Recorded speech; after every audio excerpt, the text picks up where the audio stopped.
우리는 지금 사순절의 절기를 지나가고 있습니다. 그리고 사순절 캠페인으로 매일 실천사항과 함께 한 구절씩 암송을 하고 있습니다. 함께 마태복음 암송을 하셨었는데요.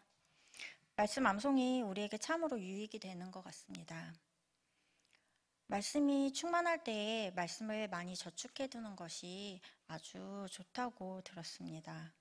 왜냐하면 그 말씀은 필요할 때에 우리가 쓸 수 있게 될 것이기 때문입니다. 가장 곤란이 막심할 때에 하나님의 말씀에서 비롯되는 믿음이 그 참되고 충만한 힘을 우리 삶 가운데에서 입증해줍니다. 오늘 본문 말씀에 해당하는 시편 94편 19절 말씀을 제가 20대 초반에 처음으로 알게 되었습니다. 그때에는 개역 한글 성경이었기 때문에 이게 내 속에 생각이 많을 때에 주의 위안이 내 영혼을 즐겁게 하시다 였는데, 아마도 개역 개정에서는 이것이 근심으로 더 구체적인 단어로 개정이 된 것 같습니다. 제가 20대 초반에는 아마도 생각이 정말 많았던 것 같습니다.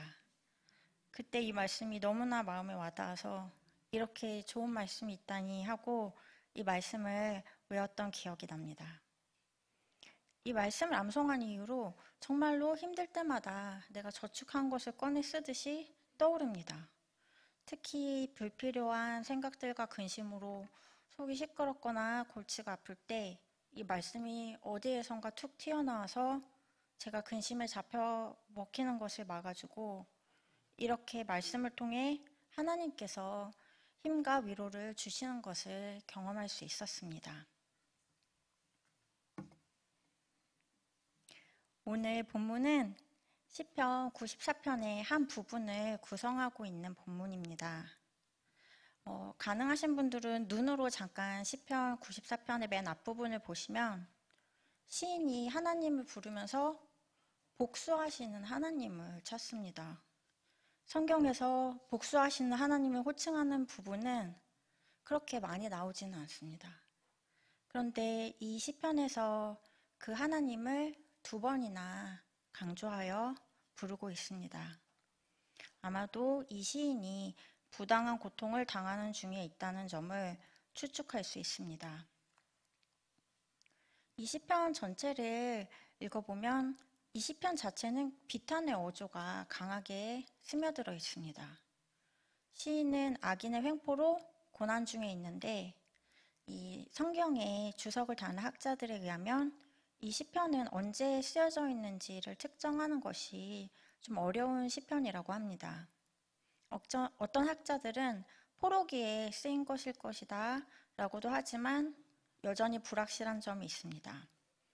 단지 이 시편의 내용을 통해서 우리가 알 수 있는 것은 이 사람들이 강력한 이방이나 외부의 세력의 압제하에 있었다는 것을 추정할 수 있을 뿐입니다. 이 시편은 애통의 노래였고 그들이 어려운 처지 때문에 부르게 된 것입니다. 그런데 이처럼 처음에 어려움 가운데서 짓눌린 어두운 분위기로 시작하는 종류의 시편에는 한 가지 특징이 있는데, 바로 고통과 괴로움에 감당하기 어려운 이 고뇌를 시인이 하나님 앞에서 탄원을 드리다가 갑작스럽게 하나님의 구원에 대한 확신을 가지고 하나님을 찬양하는 전환이 하나의 시편 속에 나타나고 있다는 것입니다. 성도님들께서도 많은 시편 말씀을 지금까지 읽으시면서 이미 익숙하신 부분일 수 있겠다고 생각을 합니다. 네, 오늘의 시편에서도 전체적으로 보면 마찬가지로 그런 특징이 나타납니다. 시인은 악인의 횡포에 대한 복수를 요청하는 탄원을 넘어서서 갑자기 유일하고 확실한 구조자로서 여호와가 나의 편임을 확신하게 되면서 여호와를 찬양하게 되는 것입니다. 시편 94편의 후반부에 해당하는 우리가 함께 읽은 본문 구절은 시인이 과거에 자신이 체험한 하나님의 사랑을 고백하며 찬양하는 부분입니다. 이 본문은 하나님을 향한 신뢰로 가득 차 있습니다. 본문에서 시인은 이전에 자신이 경험한 신앙적 체험을 회상하고 있습니다. 여호와여 나의 발이 미끄러진다고 말할 때에 주의 인자하심이 나를 붙드셨사오며 내 속에 근심이 많을 때에 주의 위안이 내 영혼을 즐겁게 하시나이다. 주께서 인자와 구원을 베푸셨던 것을 회상하는 것은 여호와께서 계속해서 나를 도우시리라는 확신이 됩니다. 사람마다 구체적인 정황과 사연이 제각기 다르겠지만 성도님들께서도 삶 속에서 시인과 같이 주님께서 나를 영적으로든 정서적으로든 신체적으로든 관계나 상황 속에서 괴로운 순간에 나를 붙잡아 주시고 도와주셨던 어떤 순간들이 있으셨을 것 같습니다. 일일이 다 기억나지 않을지라도 아니면 이걸 다른 사람들한테 내가 말로 설명하기는 어려운 어떤 일이었을지라도 그런 삶의 고백들이 모여서 여러분의 믿음을 쌓았을 것 같습니다. 구원을 이처럼 회상하는 것은 앞으로의 구원을 소망하게 하는 커다란 동력이 됩니다. 과거에 하나님이 나를 건져주셨던 체험은 현재와 미래의 환란의 어두움을 뚫고 구원의 소망을 내다보게 하는 조명등과 같기 때문입니다. 과거에 나를 붙잡아 주시고 위로해 주신 하나님께서는 과거나 현재나 미래나 동일하게 변하지 않으시는 신실하신 분이라는 것이 저에게는 너무나 안심이 되고 감사한 일입니다. 사람들은 변하고 상황도 변하지만 하나님이 변하지 않으신다는 것이 너무나 큰 힘이 됩니다. 물론 사람은 절대 변하지 않는다는 말도 있습니다. 누군가 갑자기 사람이 변하면 그거는 좀 안 좋은 징조라고 하는 그런 속된 말도 있는데 그러면 사람이 다 변한다는 말이 맞는 건지 아니면 사람이 절대 안 변한다는 말이 맞는 건지 저는 좀 혼란이 있었습니다. 근데 누군가가 이런 결론을 내려줬던 것이 좀 인상적입니다. 사람은 좋은 점은 변하고 안 좋은 점은 잘 안 변한다고 합니다. 하나님은 사람이 아니시니 너무나 다행입니다. 민수기 23장에서 하나님은 사람이 아니시니 거짓말을 하지 않으시고 인생이 아니시니 후회가 없으시도다. 어찌 그 말씀하신 바를 행하지 않으시며 하신 말씀을 실행하지 않으시라고 하였습니다. 하나님은 후회가 없으신 분이십니다. 하나님은 신실하시고 완전하시며 그 인자하심이 영원하신 분이십니다.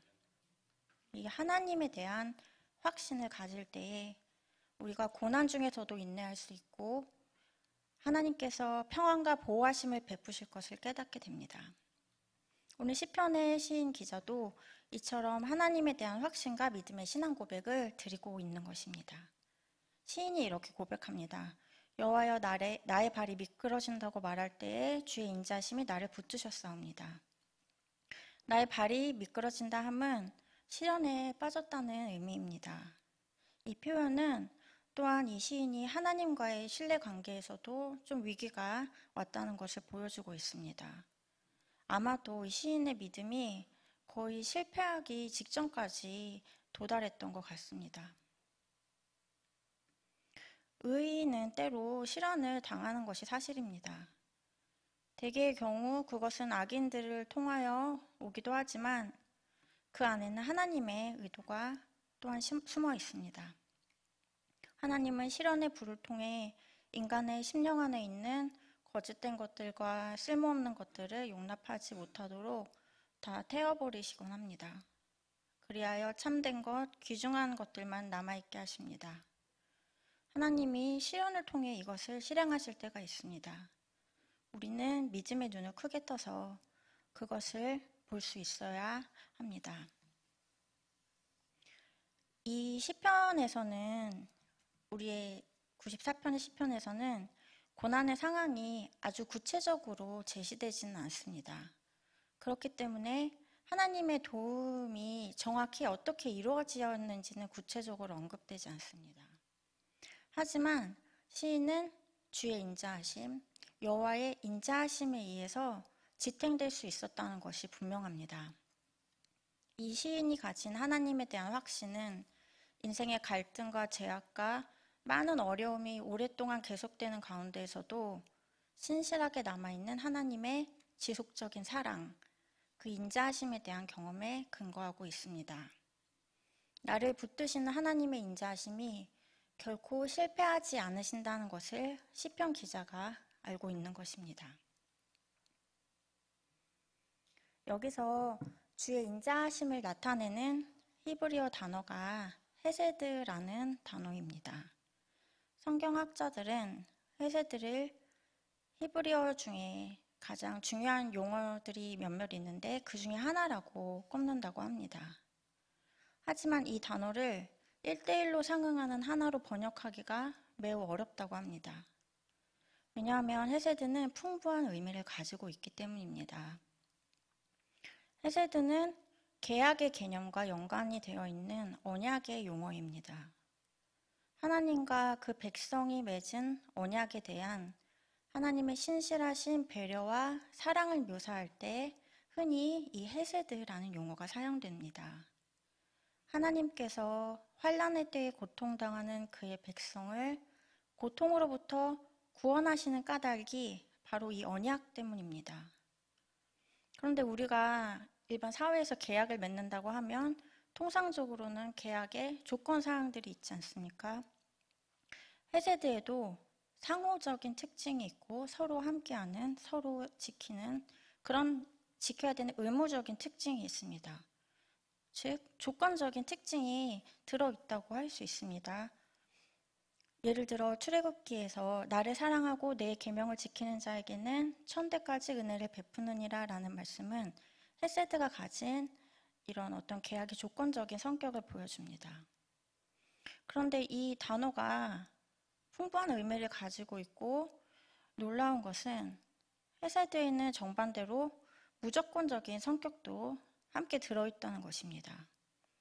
이런 무조건적인 경우는 하나님과 사람과의 관계 안에서 이루어지는데 항상 하나님 편에서 사람에게 베푸시는 관계로 이루어진다고 합니다.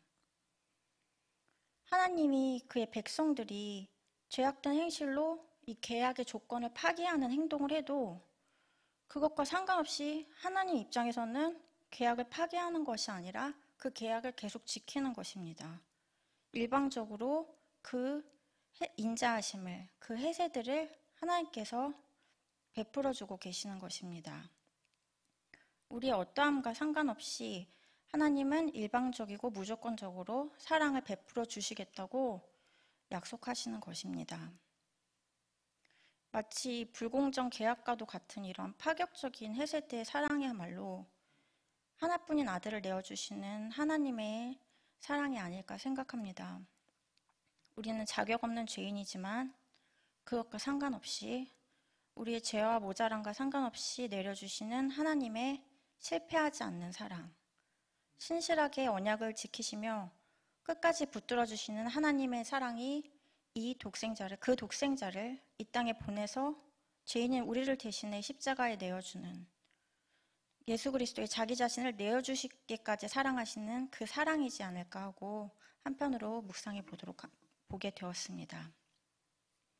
이러한 헤세드의 인자하심, 그 굳건한 강건한 사랑이 우리를 향한 하나님의 변치 않는 한결같고 견고한 사랑입니다. 험한 시대 중에 우리가 끝내 실족지 않고 바로 서 있을 수 있는 것은 이러한 주의 인자하심이 나를 붙들어 주었기 때문입니다. 시인은 이와 같이 하나님의 인자하심을 굳게 확인하고 다음 절에서 하나님의 위로하심을 또한 확신하며 고백합니다. 내 속에 근심이 많을 때에 주의 위안이 내 영혼을 즐겁게 하시나이다. 여러분 중에 혹시 하나님 아버지라는 제목을 가진 CCM 찬양을 아시는지 모르겠습니다. 제주도에서 사역하시는 서성환 목사님이 쓴 시에 찬양 사역자 강명식 씨가 곡을 붙여서 만든 찬양입니다. 제가 부르기는 어렵기 때문에 가사를 소개해 드리도록 하겠습니다. 하나님, 제겐 참 두려운 게 많습니다. 잘 모르는 것도 너무 많습니다. 부끄러운 일은 헤아릴 수도 없고 지치고 힘든 때에도 그때도 의연한 척해야 할 때도 있습니다. 그래도 하나님 아버지, 하나님을 아버지라 부를 수 있어서 나는 참 좋습니다. 나의 하나님 아버지, 하나님을 아버지라 부를 수 있어서 나는 참 다행입니다. 제가 이 시를 쓰신 분을 잘 아는 것은 아니지만 참 솔직한 어려움의 표현을 들었을 때 나만 그런 게 아닌구나 라는 안도와 많은 지식과 경험을 가지고 있어 보이는 어른 목사님들도 하나님을 아버지라 부를 수 있어서 참 다행이라고 고백하는 부분이 마음에 와닿았습니다. 그리고 저 역시도 하나님만이 나의 참 구원자이고 위로가 되신다는 저의 마음의 고백을 갱신할 수 있었습니다. 내 속에 근심이, 불안하게 하는 생각이, 번거로운 마음이 많을 때 하나님께서는 직접 혹은 다른 사람을 통해 그 혼란을 제거하셔서 그 마음에 평안을 주십니다. 하나님의 위로하심은 마음의 만족뿐만 아니라 감정적인 스트레스와 아픔으로부터 건져내 주신다는 의미를 같이 전달하고 있습니다.